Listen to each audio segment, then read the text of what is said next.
जय साथियों, स्वागत है आपका नितिन एकेडमिक्स लेटेस्ट लेक्चर में। आज इस लेक्चर में कंसेप्ट पढ़ेंगे। देखिए, वैसे जब मैंने ट्रिग्नोमेट्री पढ़ाई थी तो आपको बताया था एक कंसेप्ट होता है 90 माइनस थीटा का, जो कि कुछ स्टूडेंट्स ने कहा था कि सिलेबस से कट चुका है। देखो, ये कभी सिलेबस में है ही नहीं, कहीं ऑन पेपर तो लिखा ही नहीं है, लेकिन सवाल हर बार पूछे आते हैं। 15 या 30 मिनट का ये वीडियो होगा, आप इसे देख लेना। कुछ नहीं है, बस थोड़े से फॉर्मूला से आपको याद रखने हैं और आपका फिर कोई भी सवाल इससे नहीं बचेगा। ठीक है, उससे पहले मैं आपसे कुछ कहना चाहूंगा कि लड़ता रहूंगा अपनी आखिरी सांस तक भी, लड़ता रहूंगा मैं अपनी आखिरी सांस तक भी, क्योंकि मुझे बुजदिलों की गिनती में शामिल नहीं होना है। ठीक है, तो आपको बुजदिल नहीं बनना है, आप आखिरी सांस तक लड़िए, तैयारी करिए अच्छे से, ताकि आपके इस बोर्ड एग्जामिनेशन का जो बर्डन है वो कम हो सके। चलिए चलते हैं, concept of 90 minus theta in trigonometry. ठीक है, जैसे देखिए, एक बात बताइए, आपने अगर पीवाईक्यू सॉल्व करोगे तो आपने एक जरूर सवाल देखा होगा, solve sine 57 degree upon cos कितना 33 डिग्री। इसे सॉल्व करने ऐसे सवाल देखा होगा आपने, sine 53 degree upon cos 33 degree. इसे सॉल्व करो। अब इसे सॉल्व कैसे करोगे? क्यों? क्योंकि आपको ना तो साइन 57 डिग्री की वैल्यू पता है, ना ही कॉस 33 डिग्री की, तो ये कैसे सॉल्व होगा बताइए। तो इन्हें सॉल्व करने के लिए 90 माइनस थीटा, वैसे तो 90 प्लस थीटा का कंसेप्ट होता है, लेकिन आपके लिए 90 माइनस थीटा कंसेप्ट काफी है। तो इसी के लिए ही हम ये 90 माइनस थीटा का कंसेप्ट पढ़ेंगे। ठीक है, सवाल मैंने आपके सामने ला दिया, अब मैं आपको कंसेप्ट पढ़ाता हूँ। देखिए, यदि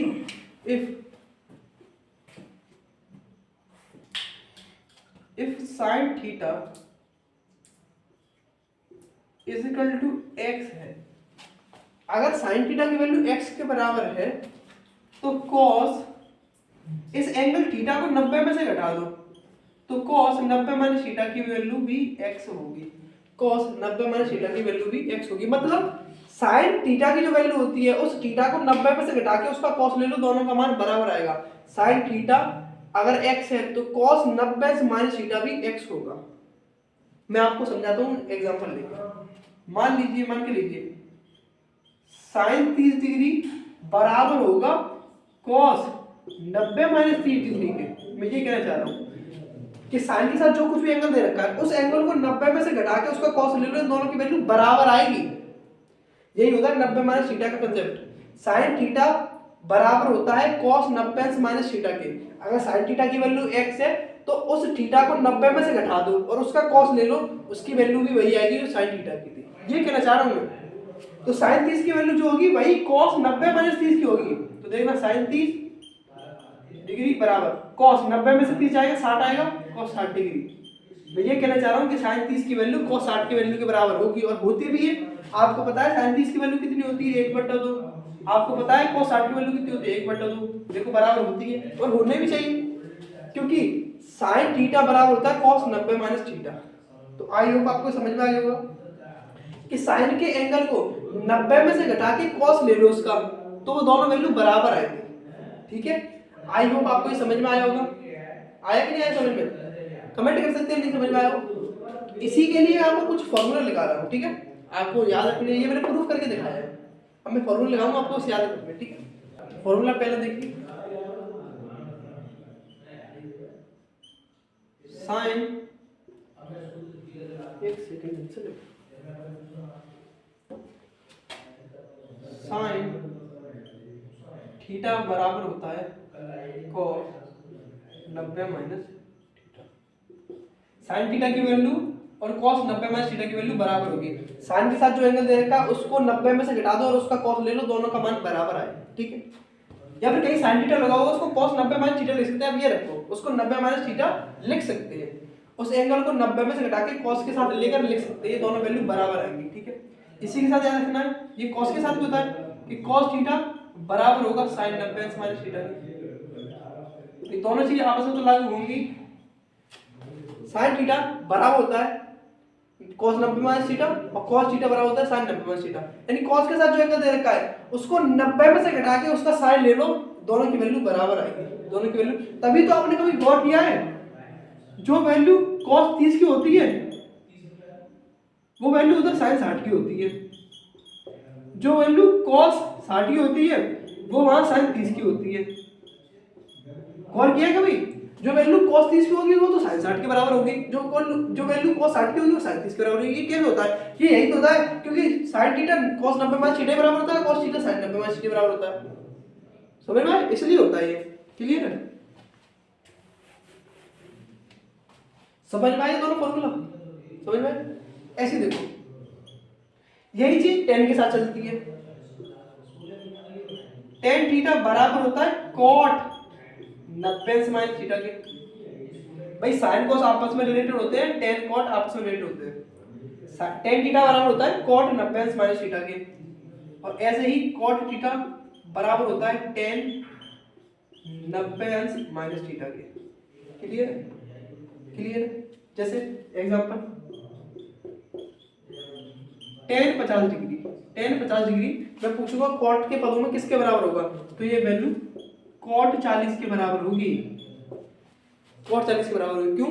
क्योंकि tan थीटा को हम cot 90 माइनस थीटा ले सकते हैं, तो tan थीटा कितना, tan 50 degree cot 90 minus theta, theta कितना 50, 90 में से 50 जाएगा 40 हो जाएगा, तो आप tan 50 को cot 40 के बराबर लिख सकते हो। ठीक है, ये इसका एक एग्जांपल है। ऐसे ही आप cot 75 डिग्री को tan 15 डिग्री ले सकते हो, tan 15 डिग्री ले सकते हो। भाई cot theta tan 90 minus theta होता है, 90 में से 75 घटाओगे 15 आएगा कि नहीं आएगा? सिंपल। ठीक है, ये एग्जांपल है। ठीक है, तो दो फॉर्मूले ये, दो फॉर्मूले ये, दो और रहेंगे। अब आपको समझ में आ गया, sin cos का रिलेटेड था, tan cos से रिलेटेड था, तो sec किससे होगा, cosec से। तो sec थीटा बराबर होता है cosec 90 माइनस थीटा के। ऐसे ही cosec थीटा बराबर होता है sec 90 माइनस थीटा के। क्लियर है? sec के साथ जो एंगल दे रखा है उसको 90 में से घटा के cos उसका cosec ले लो, दोनों बराबर ही आएंगे। यानी sec थीटा को हम cosec 90 माइनस थीटा लिख सकते हैं। ऐसे ही cosec थीटा को sec 90 माइनस थीटा लिख सकते हैं। ये आपको 6 के 6 फॉर्मूले याद होने चाहिए। ठीक है, कुल मिला के आपस में चेंज हो जाते हैं। 90 माइनस थीटा ले लो, किसी का भी आपस में चेंज हो जाएंगे। sin cos, cos sin, tan cot, cot tan, sec cosec, cosec sec, बस 90 माइनस थीटा लिखना है। क्लियर है? आई होप आपको समझ में आए। आपको इन्हें लर्न करना है और इनकी ज्यादा से ज्यादा प्रैक्टिस करनी है, आपका काम चल जाएगा। ठीक है, क्लियर? अब चलते हैं हमारे सवाल पर। आप इसका स्क्रीनशॉट ले लीजिए, अब आपके सवाल बन जाएंगे। ठीक है,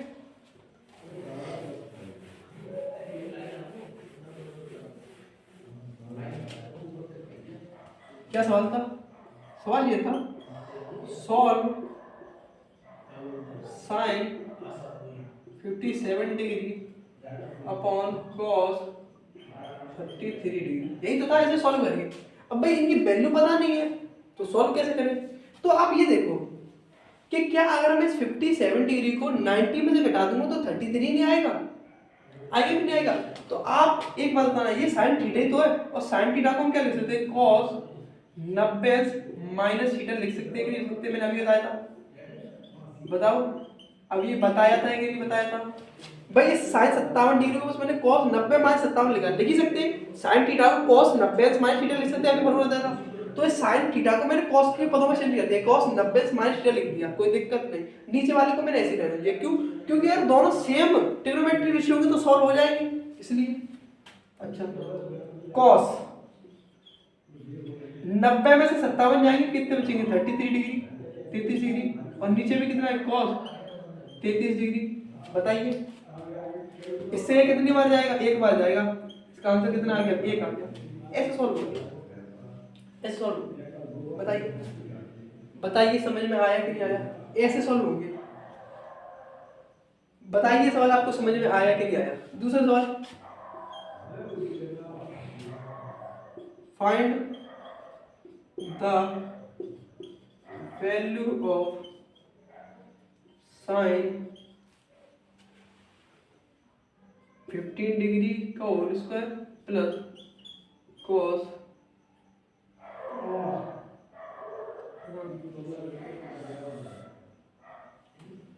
नहीं, find the value of sine 15 degree. देखो इसको ढंग से लिखो, साइन 15 डिग्री का whole square plus sine 75 degree का होल स्क्वायर। भाई हमें इसकी वैल्यू फाइंड करनी है, हमें इसकी वैल्यू फाइंड करनी है। कैसे निकालेंगे? देखो जब भी आपको अटपटे एंगल देंगे, अटपटे जिनकी वैल्यू तुम्हें नहीं पता, भाई तुम्हें sin 15 की वैल्यू पता है, sin 75 की पता है, नहीं पता, तो किसी एक को cos में चेंज कर लो, आपका आंसर लिख लेगा ही लिख लेगा, आई एम गारंटिंग यू। तो आप किसी को भी पकड़ के cos में चेंज कर दो, आपका आंसर आएगा ही आएगा, ठीक है। इधर देखो, मैं sin 15 को चेंज कर रहा हूँ cos के पदों में, स्क्वायर लगा ले दो, तो मैंने होल स्क्वायर लगा दिया, क्या दिक्कत है। और इसको मैं sin 75 कैसे लिख रहा हूँ, इसका होल स्क्वायर, ये देखना, इस sin 15 को मैं cos 75 डिग्री ले सकता हूँ कि नहीं ले सकता, बताओ कैसे लिखता हूँ। sin थीटा cos 90 से माइनस थीटा होता ही है, 90 में से 15 को घटाएंगे तो 75 आएगा। भाई याद रखो sin 15 डिग्री बराबर होगा ना cos 90 माइनस 15 के बराबर होगा कि नहीं होगा। भाई sin 15 degree cos 90 minus 15 degree बराबर होगा, क्योंकि sin थीटा cos 90 से माइनस थीटा बराबर होता है। 90 में से 15 घटाओगे 75 ही तो आएगा, यानी sin 15 को हम cos 75 लिख सकते हैं। क्या लिख सकते हैं? sin 15 को हम cos 75 लिख सकते हैं, तो मैं लिख दिया, तो लिख दिया। तो ये क्या हो गया, cos 75 डिग्री का whole square plus sin 75 degree का होल स्क्वायर। आइडेंटिटी याद करना, मैंने आपको क्या लिखवाई थी,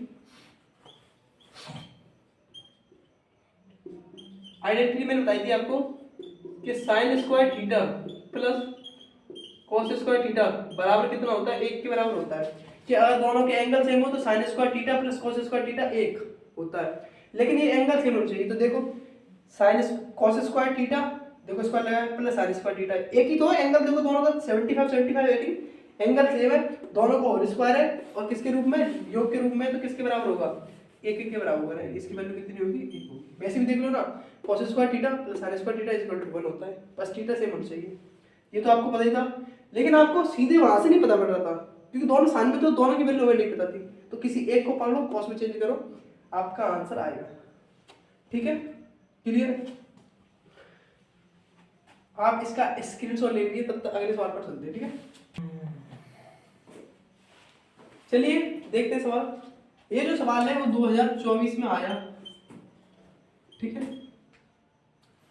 आप भी देखिए, सिंपल सा सवाल है, अच्छा सवाल है। देखिए, यदि cot 2a बराबर 10 ब्रैकेट के अंदर a माइनस 22 डिग्री है, जहां 2a न्यून कोण है, न्यून कोण मतलब 90 से छोटा है, ठीक है, एक्यूट एंगल है, a का मान ज्ञात कीजिए, a का मान ज्ञात कीजिए।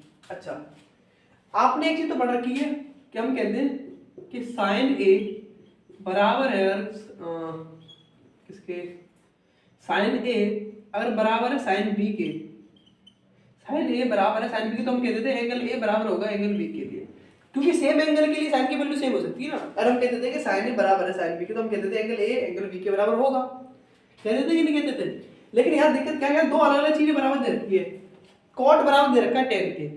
तो पहले हम इसे सॉल्व जब कर पाएंगे जब हम दोनों को एक ही चीज में लाएंगे, या तो इसको tan tan में चेंज कर लो दोनों को, या फिर cot cot में कर लो। करेंगे कैसे सर, करेंगे कैसे भाई, एक बट्टे लिख लो, नहीं एक बट्टे, जैसे हम देखो tan थीटा को हम एक बट्टे cot थीटा जब लिखते थे, जब एंगल सेम होता था, ये एंगल सेम होता था तभी तो लिखते थे। हमें इन्हें एंगल के हिसाब से ही उल्टा चेंज करना है, ठीक है। तो मैंने अभी बताया था क्या कि cot थीटा को हम लिख सकते हैं tan 90 माइनस थीटा, लिख सकते हैं। और ये भी तो देखो यहाँ एंगल अटपटे है, और जब भी एंगल अटपटे है तो मैंने क्या, किसी एक को सेम वाली चीज में चेंज कर लो और फिर सॉल्व करके देखो, आपका आंसर जरूर आएगा, ठीक है। तो cot थीटा को क्या लिख सकते हैं हम, tan 90 माइनस थीटा लिख सकते हैं, बस यही फॉर्मूला यहाँ लगाना है, आपका आंसर आ जाएगा। देखिए सॉल्यूशन, cot 2a बराबर किसके, tan a माइनस 22 डिग्री के, सही बात है। अच्छा, इस cot 2a थीटा किसका कितना, इसका 2a एंगल है, इसको tan में ले सकते हैं आप, tan 90 माइनस थीटा ले सकते हैं, cot थीटा को tan 90 माइनस थीटा, यहाँ cot थीटा तो है नहीं, cot 2a, तो इसको क्या ले सकते हैं, tan 90 माइनस 2a ले सकते हैं, ले सकते हैं, बताइए भाई। cot थीटा को tan 90 माइनस थीटा लिख सकते हैं, तो ऐसी cot 2a को tan 90 माइनस 2a लिख सकते हैं, और उधर वाला सेम रहने दीजिए, क्योंकि हमें दोनों को सेम उसमें लाना था ना एंगल में, मतलब सेम ट्रिग्नोमेट्रिक रेशियो में लाना, तो दोनों को मैं tan tan में चेंज कर दिया, बताइए। अब देखो tan 90 माइनस थीटा किसके बराबर है, 2a के, tan a minus tan 90 minus 2a बराबर है tan a माइनस 22 डिग्री के, याद करो अगर हम कहते थे कि 10x बराबर है 10y के, तो हम क्या कहते थे कि अगर दोनों एंगल के लिए 10 की वैल्यू सेम है तो एंगल भी दोनों सेम ही रहे होंगे। भाई x बराबर रहा होगा y के, तभी तो दोनों की वैल्यू सेम आ रही है, क्योंकि x के लिए 10 और y के लिए 10 दोनों का मान बराबर दे रखे हैं, यानी x और y आपस में कैसे होंगे, बराबर होंगे। ऐसे देखो ये दो अलग अलग एंगल है, देखो ये एंगल तो यही है ना, इतना एंगल तो यही है इतना, इन दोनों के लिए 10 का मान बराबर है, यानी ये दोनों एंगल भी बराबर रहे होंगे, तो बस आपको बराबर रख देंगे, सॉल्व हो जाएगा। यानी यहाँ से 90 माइनस 2a बराबर होगा a माइनस 22 डिग्री के, क्योंकि दोनों के लिए 10 बराबर है तो एंगल भी बराबर ही होंगे, तभी मान बराबर आया होगा। यहाँ से बस a की वैल्यू निकाल लेंगे, इस 2a को उधर ले जाओ, इस 22 डिग्री को इधर लाओ, तो 90 डिग्री, ये माइनस के अंदर आएगा, प्लस में तो आएगा 22 डिग्री बराबर 2 उधर जाएगा प्लस में, तो a plus 2a 90 degree plus 22 degree हो जाएगा 112 डिग्री, 112 डिग्री हो जाएगा ना, बराबर कितना 3a, बराबर कितना 3a। अब इस 3 से भाग दे दो बस, a बराबर 112 डिग्री बट्टे 3 3 का 9, ठीक है 9 हो जाएगा ना, कितना बचा 2, गलती है ठीक है, गलती होगी, देखो गलती क्यों होगी, गलती नहीं सही है, भाग दे दो, 3 3 का 9, कितना बच रहा है यहाँ पर 2 बच रहा है, 22 हो जाएगा, 7 21, ठीक है 37, एक और बचेगा 37 सही 1/3 डिग्री आ रहा है, इतना आंसर आ रहा है 37 सही 1/3 डिग्री, ये आएगा। क्या कह रहा था 2a एक न्यून कोड है, 2a एक न्यून कोड है, इसका 2 गुना करना कितना आएगा, हाँ ये सही है, क्योंकि 2a न्यून कोड आना चाहिए, 2a की वैल्यू 90 से छोटी आनी चाहिए, a की वैल्यू कितनी आई 37 सही 1/3, इसका 2 गुना 90 से छोटा ही आएगा, ठीक है चलो, a की वैल्यू कितनी लगाई 37 सही 1/3 डिग्री, देखो भाग दो, 3 3 का 9, 2 बचेगा ना, तो 22 हो जाएगा, 7 3 21 1 बचेगा, अब उससे भाग दोगे तो क्या पॉइंट में आएगा, तो मैंने 1/3 लिख दिया, 37 सही 1/3 डिग्री आ गया, a की वैल्यू निकाल ली थी, निकल आई बस। इसमें कंसेप्ट क्या था, वही था 90 माइनस थीटा का, क्योंकि दोनों तरफ जब तक सेम रेशियो नहीं होंगे तब तक हम एंगल बराबर रख नहीं सकते, तो दोनों को 10 में चेंज करना था, आप कॉट में भी कर सकते हो, कॉट में क्या करना पड़ता, बस इसको 90 माइनस थीटा लिखना पड़ता, मैंने इसको लिख दिया कॉट 2a को 10 90 माइनस 2a लिख दिया, तो कंसेप्ट तो यही लगा 90 माइनस थीटा का, सिंपल है। कमेंट करिएगा इस लेक्चर के नीचे आपको ये कंसेप्ट समझ में आया कि नहीं आया, और ऐसे जितने भी सवाल है आपको प्रैक्टिस करके देखने में से एक दो सवाल पूछे गए हैं, ठीक है, कमेंट करिएगा ये आपको समझ में आया कि नहीं आया, और ऐसे छोटे छोटे लेक्चर के साथ में आपके एक एक कंसेप्ट क्लियर करा रहा हूँ जो कि इंपॉर्टेंट कंसेप्ट है। इससे पिछले वाले लेक्चर में मैंने आपको कंसेप्ट ऑफ परसेंटेज बताया था कि त्रिज्या बढ़ जाए या कम हो जाए तो एरिया कितना परसेंट बढ़ जाएगा या कितने परसेंट हो जाएगा, वो इंपॉर्टेंट कंसेप्ट है। आई होप आप इन लेक्चर से फायदा उठा पा रहे होंगे। मिलेंगे ऐसे ही धमाकेदार लेक्चर में, तब तक के लिए जय हिंद।